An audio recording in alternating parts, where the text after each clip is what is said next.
Firestone tires are built for weathering the weather. Firestone Weather Grip tires with a tread design specifically made to cut through water. Whatever you drive, drive a Firestone. Virginia Tire and Auto has been recognized as one of the best tire dealers in the country. Founded by Myron and Carole Boncarosky in 1976, Virginia Tire currently has 18 locations throughout eastern Virginia into Washington, D.C. suburbs. Currently, Julie Holmes, Myron's daughter, and Mike, her husband, are co-CEOs of the business that continue to grow with the focus on employee development, digital technology, and bringing the best of the best customer experience from an independent tire dealer. Welcome to Johnny G and Friends. I'm Johnny G, and on today's podcast, we're joined by the leadership team of Virginia Tire and Auto, Mike and Julie Holmes. Welcome to the show, guys. Hey, Johnny. Hey, thanks for having us. Well, so Mike, you know, most of the tire dealers that I've had on my podcast, I've known for 25 plus more years. But my first conversation with you, and I kind of remember it, I was driving down the road and all of a sudden I looked at my phone and there was area code 703, and I know that's Virginia. And you were calling me to inquire about joining GFK's tire panel. Is that right?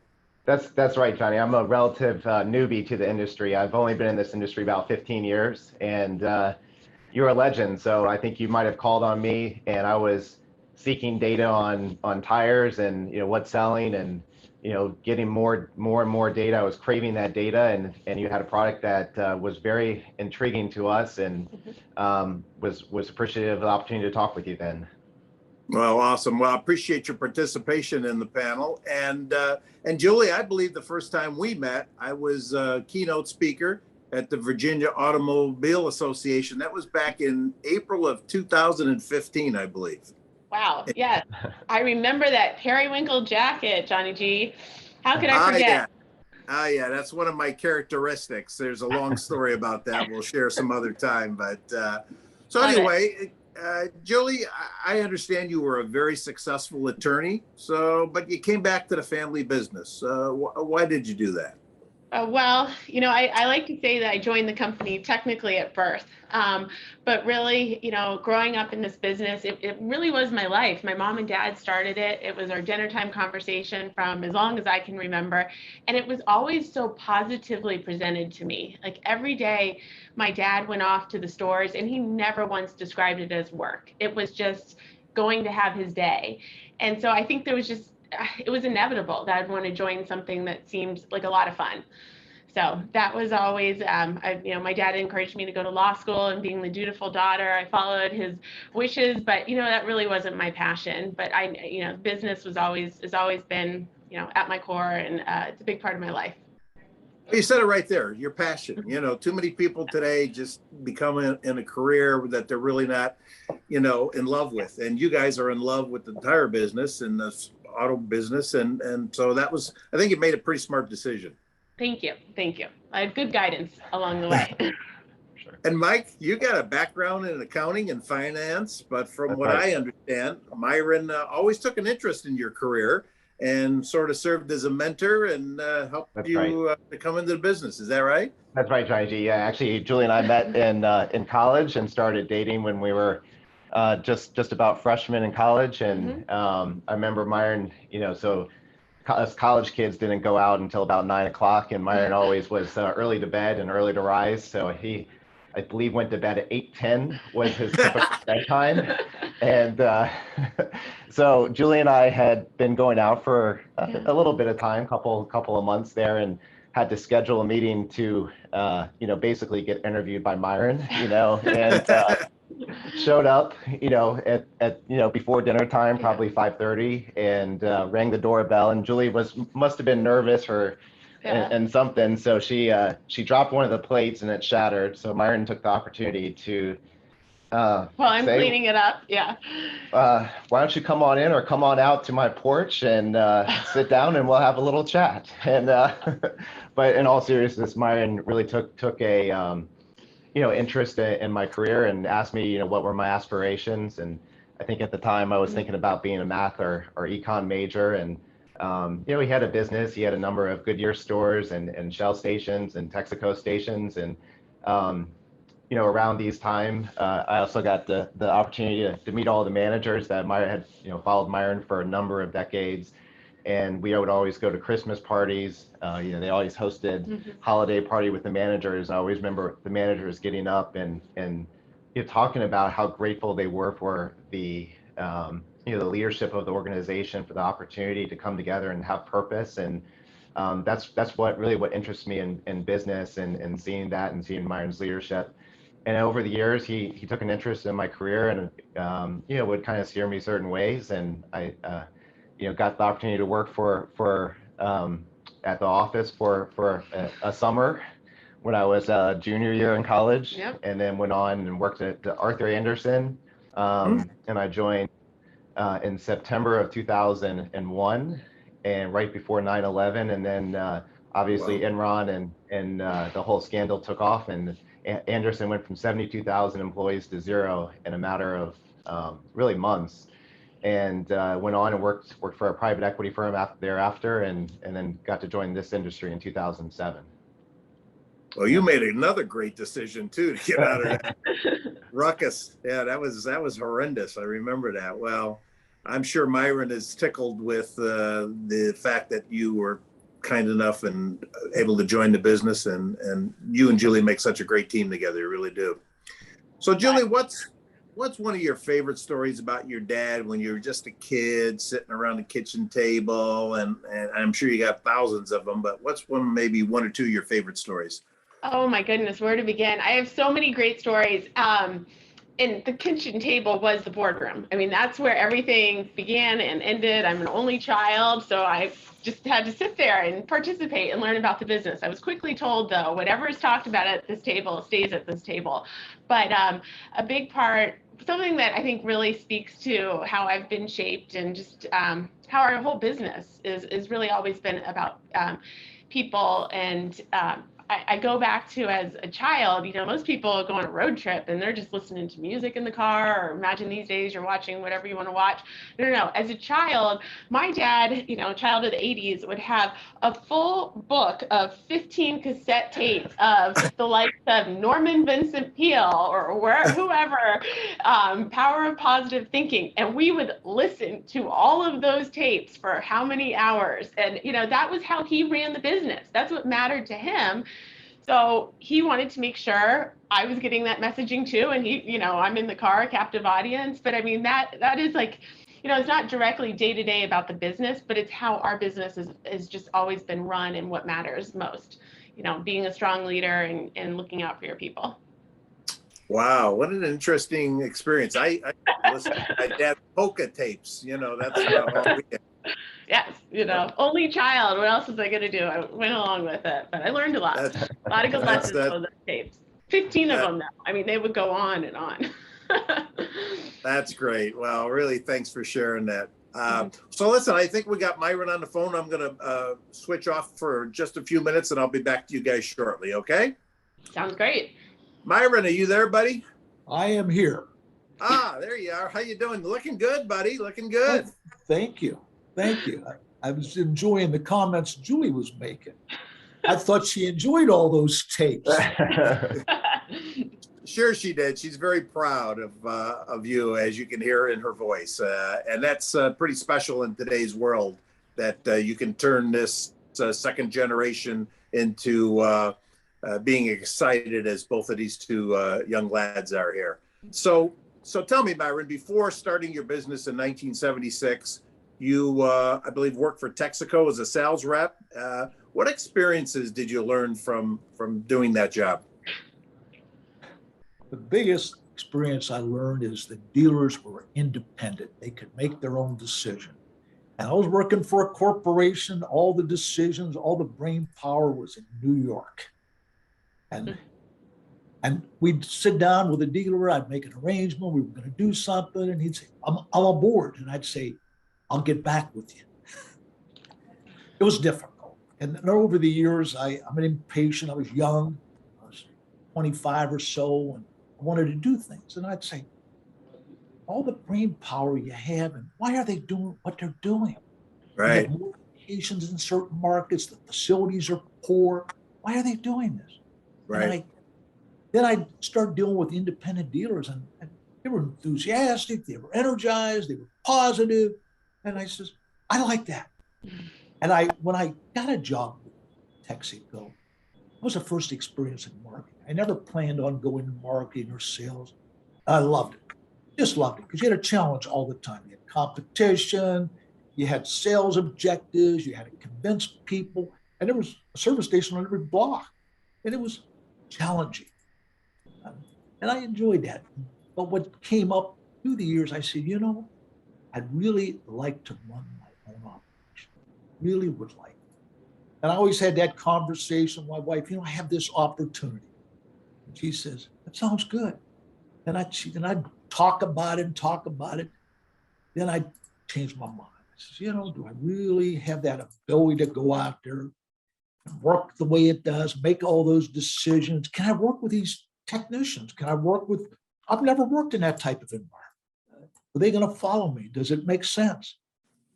But anyhow, she said, do me a favor. She says, sounds like you got a good opportunity. I know you'll do very well. Just do it. And she said, do me a favor. If you don't do it, quit talking about it. Oh, wow. So it was a commitment. I knew I had to do it. Julie wasn't around at that time. We were married 13 years before Julie came along.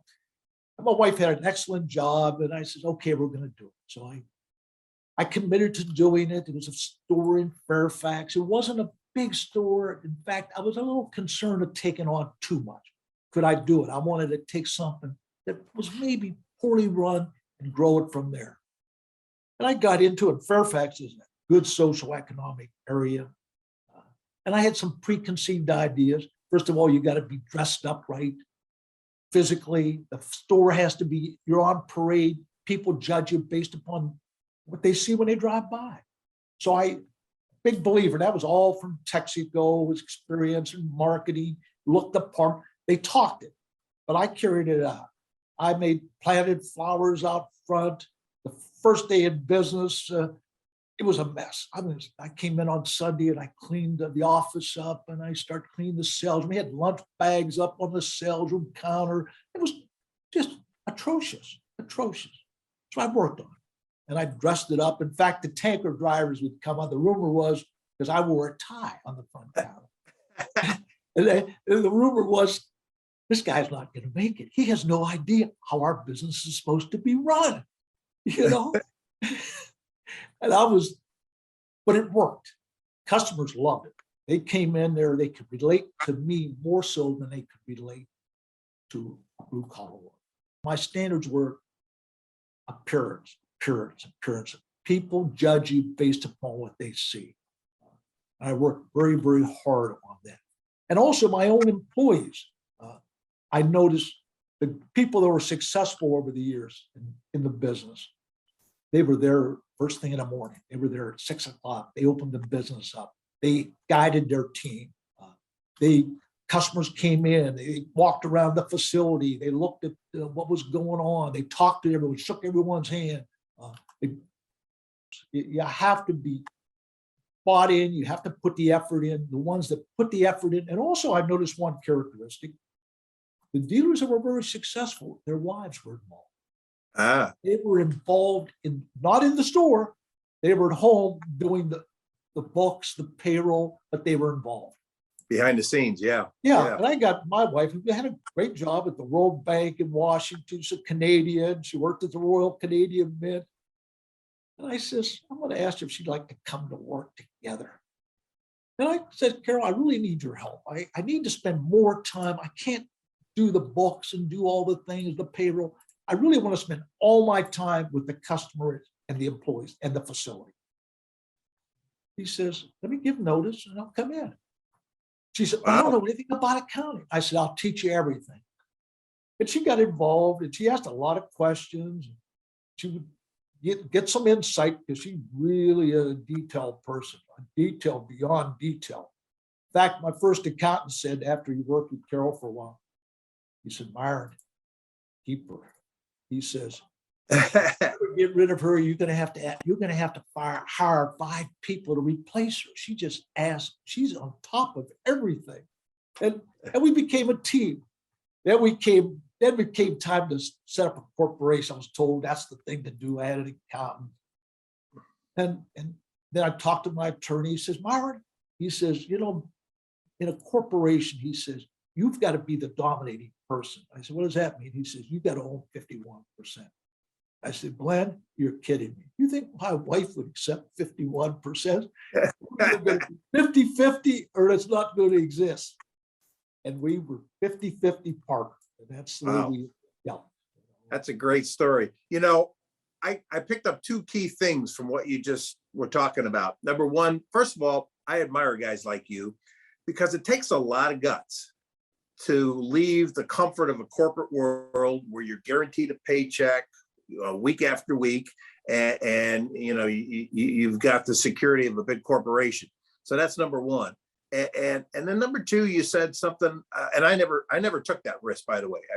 I worked in the corporate world for 40 years. So I really appreciate when I meet independent dealers, the risk that they had to take to make sure that they could make payroll and, put food on the table and do all those things. And the other thing I picked up, you talked about relationships and how important relationships are in building your business. Maybe comment on relationships a bit. I believe in trusting people, working with them. It wasn't all about me, it was about them. I heard through one of these tapes I listened to, make winners out of your people and people will make a winner out of you. And it was important to me that I communicated with my people. If I had something coming up or I was doing something, I would ask for their advice. And they gave me insights beyond insights. And they built trust. And I had people were, one of my key guys says, Myron, I got a problem. He says, I don't know who to talk to, but I like to talk with you. There was a marital problem. His wife was cheating. I never brought it up to anyone else. We talked through it. And I said, and we worked through it. And it was just amazing. I felt good that he came to me and trusted. I had people with me 40 years. So Myron, you've grown the business to 18 locations. But what I really like to know, I grew it, let me correct it. I grew it to about 10. I think Mike has grown it. Mike and Julie have grown it from that point. And when they came in, they did some things that were very instrumental. I could, the founder of a company can take it to a certain level. Then there comes a point where he becomes incompetent. You need a different approach, a different set of skills. And Mike and Julie had that set of skills. One thing they did that was instrumental is we were loyal in one area. And Mike said that loyalty is not really, should be that way. And he said, we need to brand ourselves a different way. And I said, Mike, you can't brand. We've got just a limited number of stores. It's very expensive. Companies spend millions of dollars and they can't brand it. And him and Julie came up and branded it Virginia Tire and Auto. And I was so impressed the way they carried that out. Initially, they had a company out of Alexandria. And I wasn't too impressed with them. They didn't know our business. They were asking too many questions. And I kept telling Julie, I said, Julie, this isn't going to work. They don't know our business. She said, Dad, give them a chance. Give them a chance. So I gave him a chance. I just sat back. In about 6 months, Julie said, it's not working. Or Mike said it. Well, one of them said it. It's not working. And I said, okay, this money pit is gone. We're going to stay the way we are and so on. Because it's expensive to brand and change all the colors of all your stores the same way. Then he came back in about 3 months. He says, we've found somebody that can take us forward, brand. I said, do I have to go through this again? And I did. And I was so impressed with the company they went to. It was a company that knew the automotive industry. They worked with a major automobile manufacturer. They knew it. It was just so, I said, you got it. You got the right combination. And from there, it was just amazing what they did, getting our brand. And I said, okay, we're going to brand 1 or 2 stores every year. Now Mike said, we're going to do them all. I said, Mike, you can do them all? We're going to do them all. I said, what's that going to cost? He said, we got to do it all. So they moved forward and he branded them all. And this is leadership. And Mike and Julie, I would have been a little hesitant. I would have slowed it down. And I think when you open Sure. something, you really have to move forward. Well, it's obvious you've been very, very proud of what, from store number 10 to store number 18, you're very proud of what they've accomplished. And you're right. It takes that new blood to come into the business to energize it and take it to the next level. And Mike presented a little letter to me. He said he'd like to come in the business, and I still have that letter, Mike. And he made a commitment, and he far exceeded those commitments that were put down, that he was going to do this, this, and this. And that's what it takes. So, all right. Well, listen, I'm going to go back to Mike and Julie for a little bit. I'm going to come back to you if that's all right. Okay. that'd be fine. Enjoy it. Thank you. All right. Sounds good. Thanks, buddy.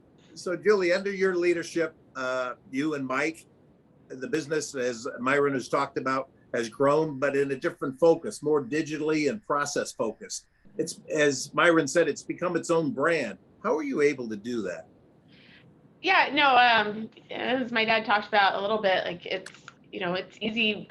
He'd build a great business. So it was really easy to come in and see some areas that we could really make some improvements on. And when I got involved in the business, we were Virginia Tire and Auto, but we were about 11 stores doing things 11 different ways. And my background as an attorney, I was taught everything at the end of the day, just do it consistently. We can justify anything if it's consistent. So I always felt a little uncomfortable with 11 different ways of doing things. But one big thing that I saw a huge opportunity on was creating a brand.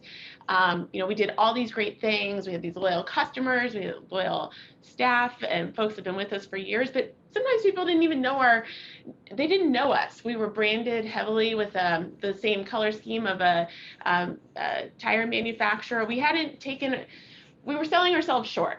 So it was really a great exercise in figuring out who we were. And it was easy because we had all this great history to really identify just what our brand attributes were. We didn't have to go out and be like who we want to be. It wasn't aspirational. It's like, who are we? And we quickly developed our brand values, which became our company values, being professional, attentive, genuine, and forward thinking. And once you put put a mark in the sand and you actually define who you are, it becomes so much easier to stay with that. So that is cascaded through all aspects of the business, in particular with our brand. We didn't just come up with a cool color scheme and a nice font. We really identified our brand values, became our brand voice and how we talk about our company. And then it's just come through everything. I can justify making a standard process because, that's what professionals do. And being professional is one of our core values. Like everything that we do can go back to our core values. So it's created, I'm a big fan of clarity as well. So it's created a lot of clarity for us.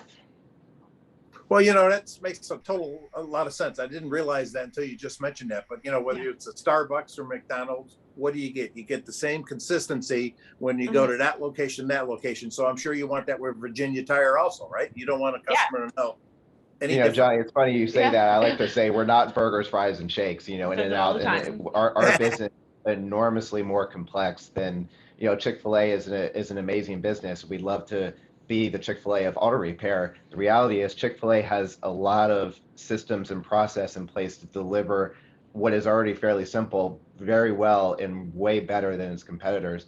Our business is just enormously complex, from gasoline, which we have, to tires and auto repair services, diagnostics, it runs the gamut. Those services are enormously complex. And you can see with the changes in the supply chains throughout the world and everything, and the enormous complexity with new cars coming online and all the different years, makes, and models that we deal with, the SKU proliferation. It's a complex business. So I think one of the great challenges is how do we take this complexity and really simplifying it at the point of sale and really delivering that experience that Myron and all of his followers were delivered for so long. The reality is the business has evolved and the companies have to evolve to meet the needs of the consumers.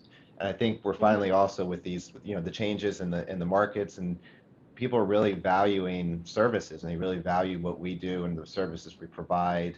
and they're realizing, how valuable cars are these days. And so I think that's what, what's been motivating to us over the years, is really delivering on that. Our mission is to take the stress out of car care, and that's what really motivates us every day, and that's always motivated us as a family. And I think, one of the great experiences I had was working side by side with Myron over a number of years. I think we worked together for 7 years, and we had similar goals and aspirations, and we had different approaches, and sometimes, frequently, we had passionate debates about what way is, how are you going to win as an organization. I think that was one of the great moments of my life, is being able to define who we were and who we want to be as an organization, as a family. And this is what we come in to do every day, day in and day out. So that's what's motivating all of us to keep moving forward. So to take off on that, Mike, competition in the tire industry is very fierce, but you look at other retailers when it comes to who your competition is. For sure. For sure. Talk to me about that.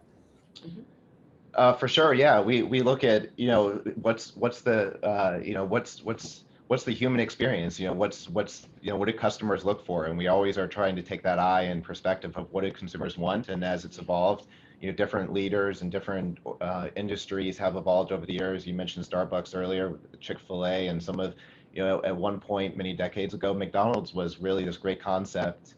And, industries change, and leaders have to evolve, and firms have to evolve to meet the needs of consumers. Other industries, look at what Amazon has done. People have to, always made the argument, as Tire Rack was coming up, is look, you've got to have the car and that service at the point of sale, and the consumer experience is where we've got to win.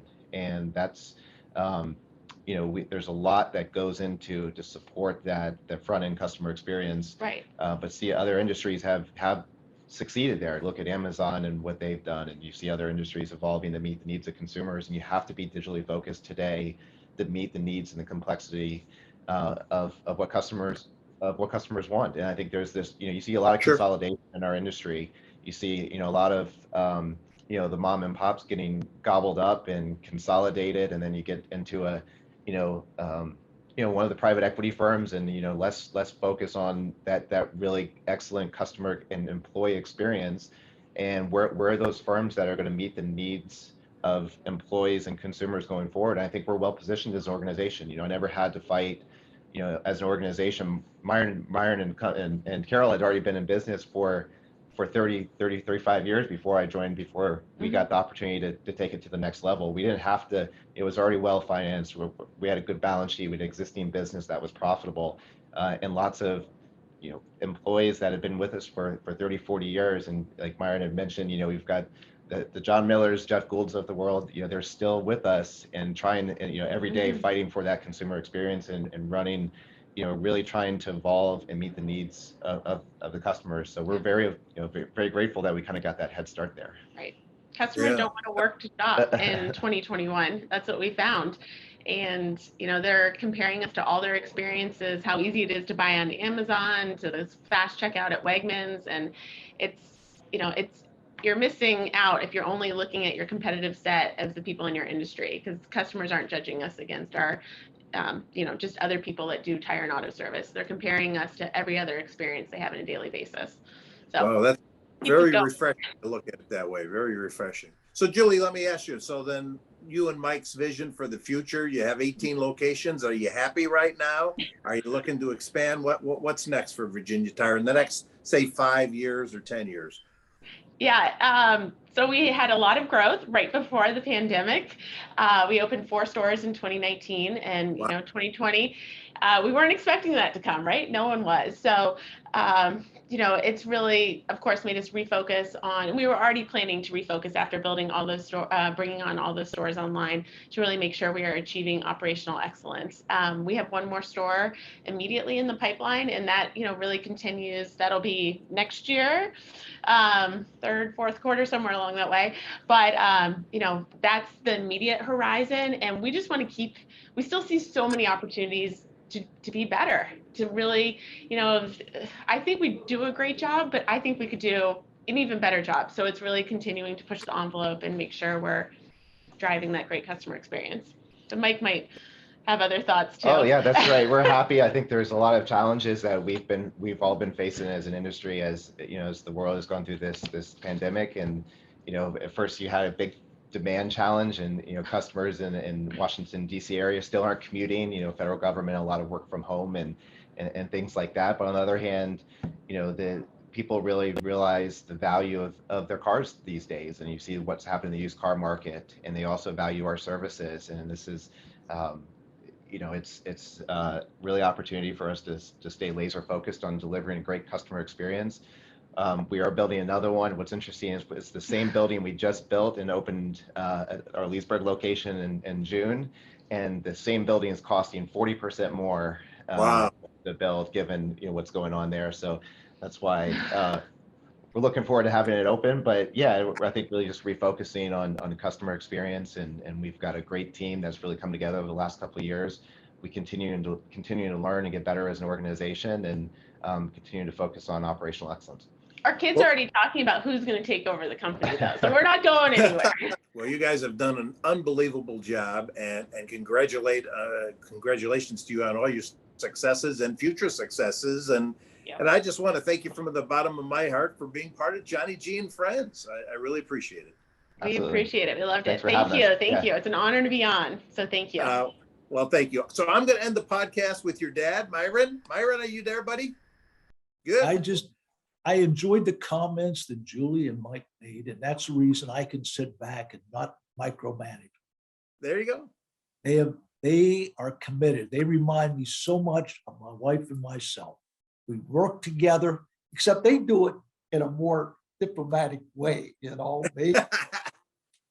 Mike has certain responsibilities. Julie has certain, and they respect each other. When they go, they put on a meeting. If it's Julie's area, Mike just lets her carry on the conversation and leadership. And if it's Mike's, Julie knows that if it's analytical, it goes to Mike. And period. There's no use questioning what he's saying, because he knows what he's doing.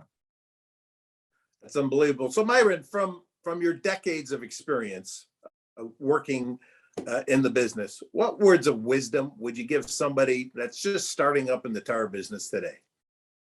Hopefully when they came in, they had a dream, they had enthusiasm for what they're doing, and they weren't shortchanging the business.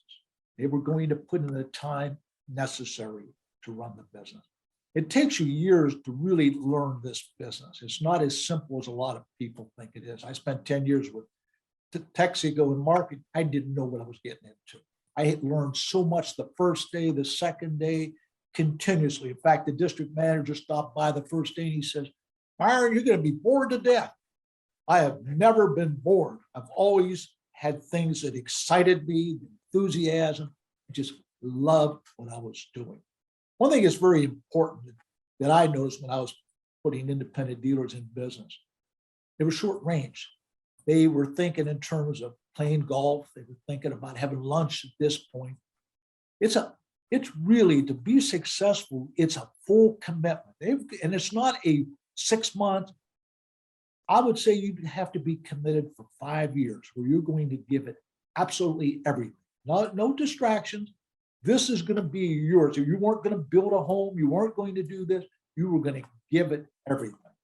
And also, one of the things, make the environment, the stores, a pleasant place to go for the customers and also for the employees. Make it a place where they enjoy being, where they can talk, they feel comfortable, and they're proud to be there. Well, those are awesome words of wisdom. Myron, I can't thank you enough for being a guest on Johnny G and Friends. I'm so happy that you agreed to do this, and thank you so much. And again, enjoy the rest of your day, my friend.